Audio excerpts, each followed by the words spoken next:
Hello and welcome. I'm Pratap Singh. You're joining us on NewsX Primetime Asia. Let's take a look at the top stories this hour.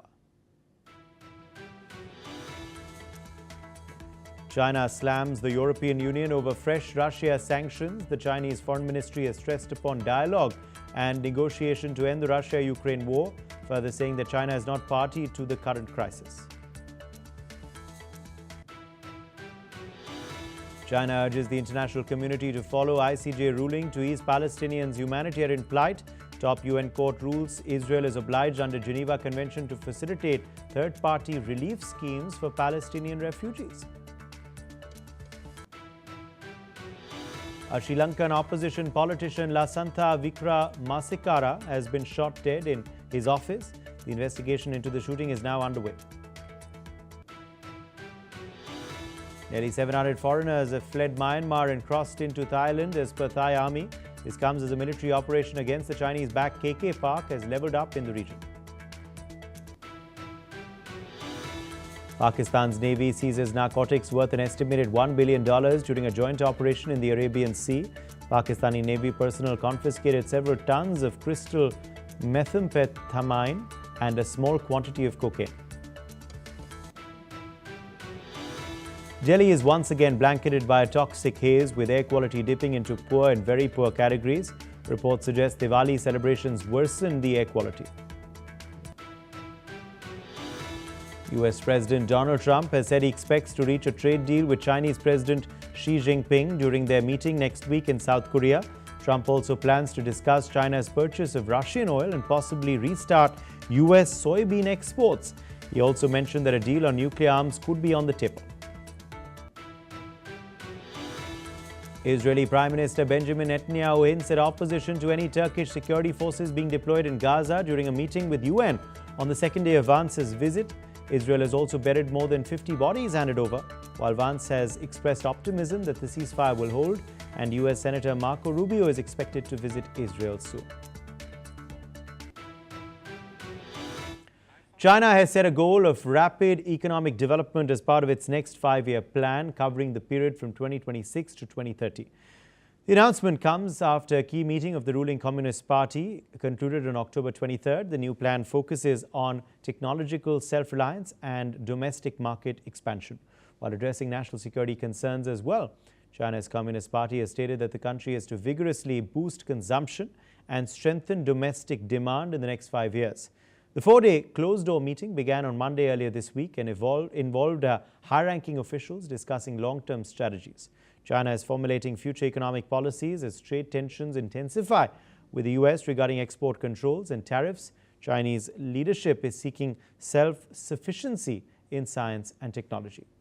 Well, one of the key policy discussions is high-quality property development, as the sector has seen crisis in the recent past, from Evergrande to various other real estate developers.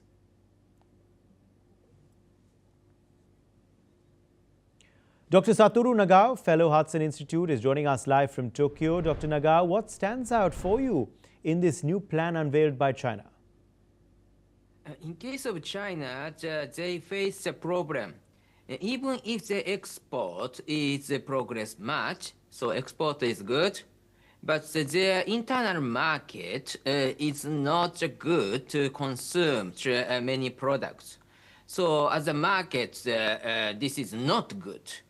That's why China tried to plan for the next 5 years. But in this case, how to boost the internal market is matter for them.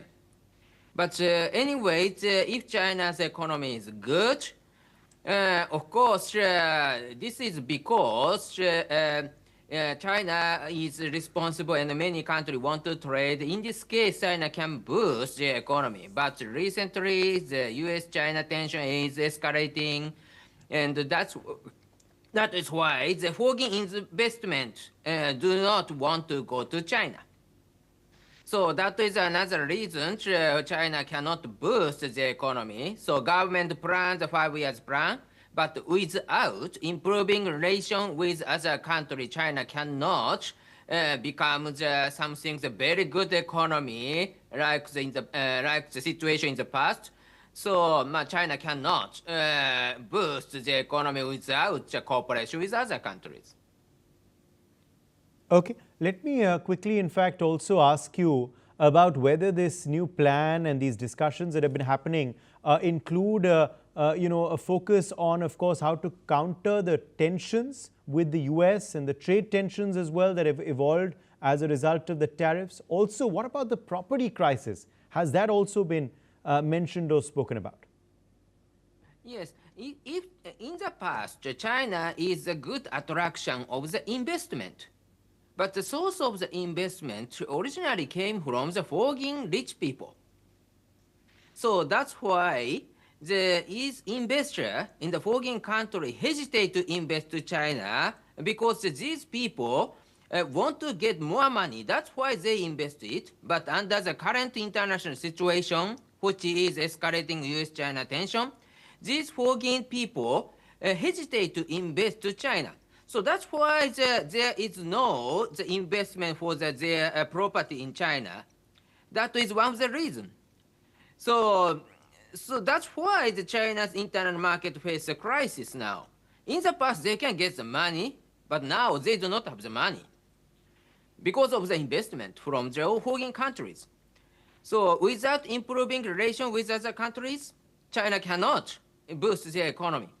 Recently, China tried to do it, their dominant state of the rare earth supply chain. That's why the China tried to use this as a diplomatic card.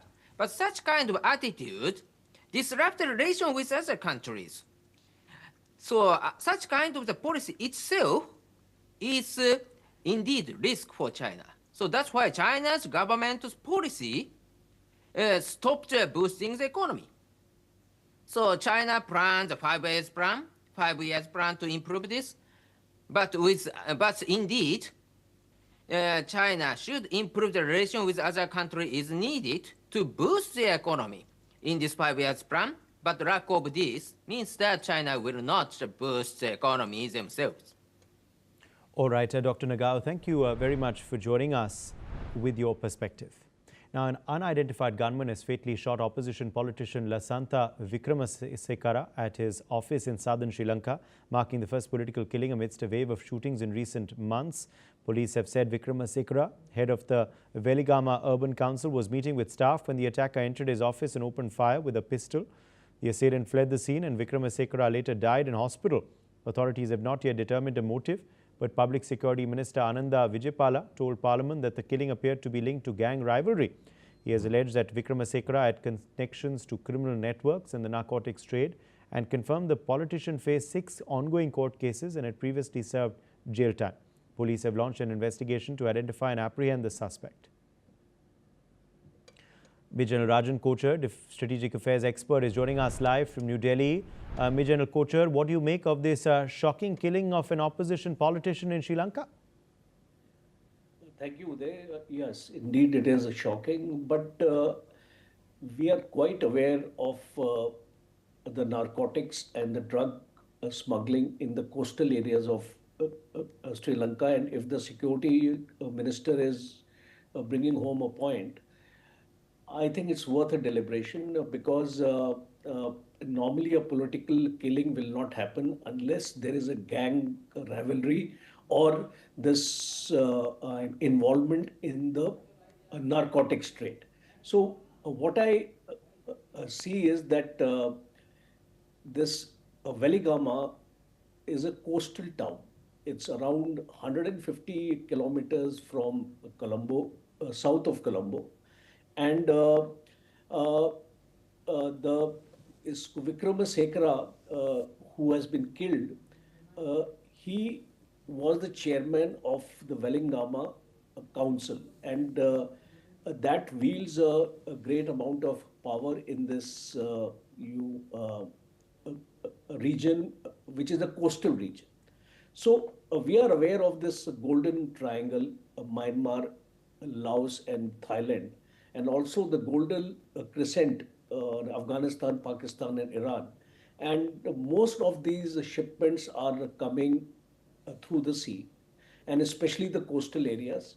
And methamphetamine and heroin are the two substances which are largely being smuggled in.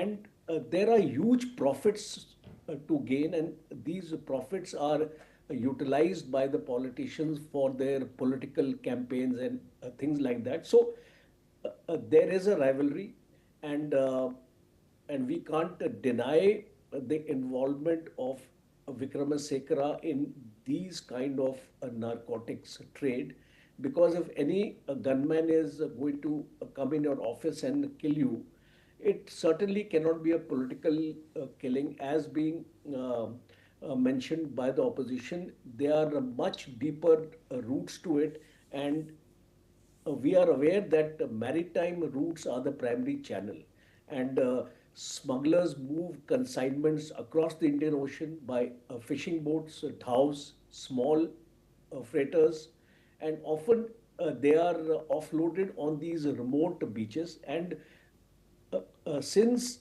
Vikramasinghe wields a tremendous clout in this region, especially the coastal, and he's the chairman of the council also in that area.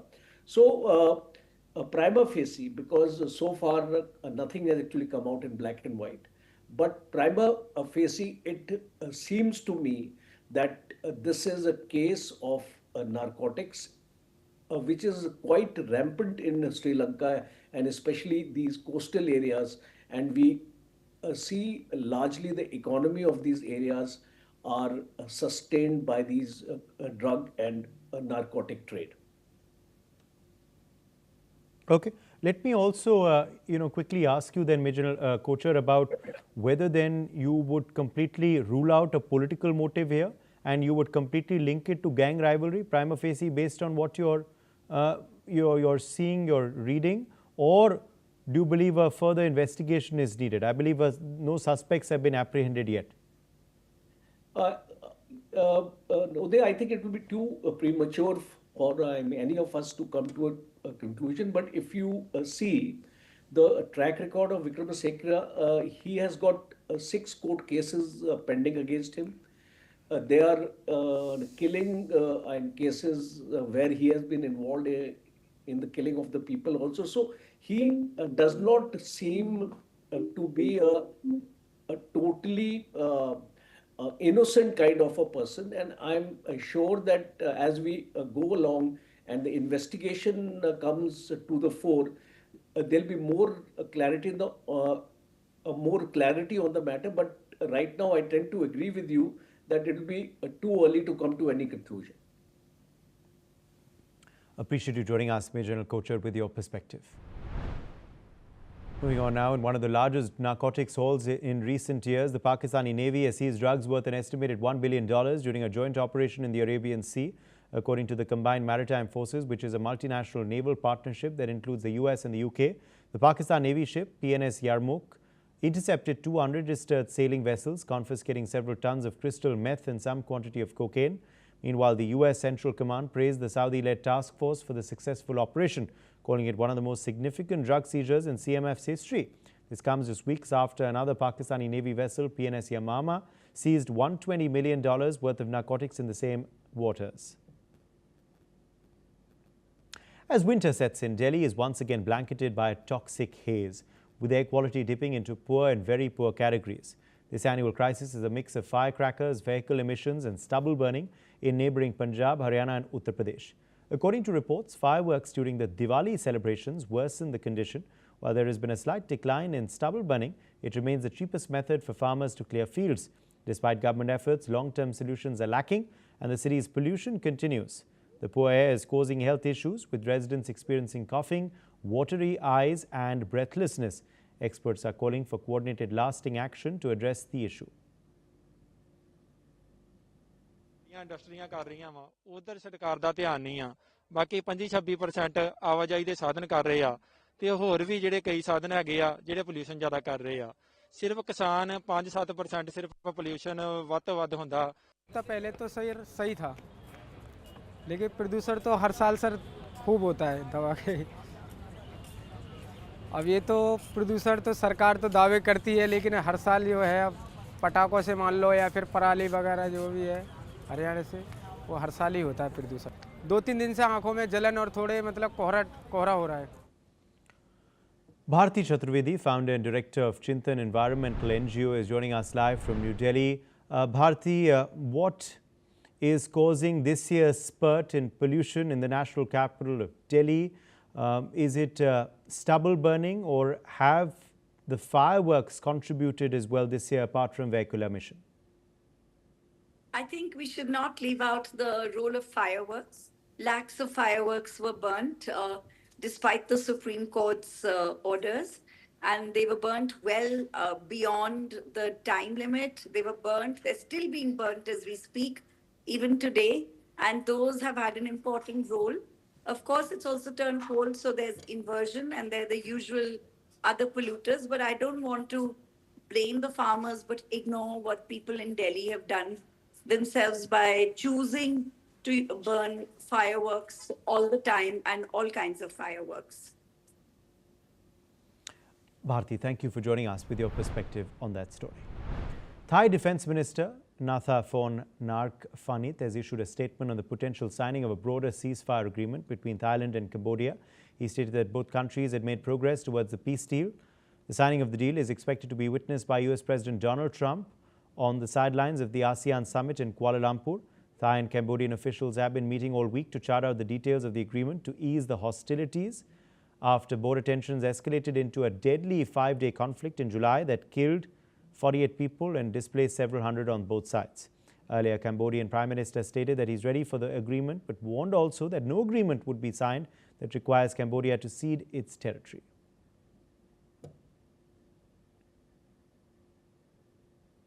Dr. Satoru Nagao, fellow Hudson Institute, is live with us from Tokyo on this story. Dr. Nagao, how are peace talks progressing between the two countries, and what do we expect from this deal that's expected to be signed in the presence of US President Donald Trump in Kuala Lumpur?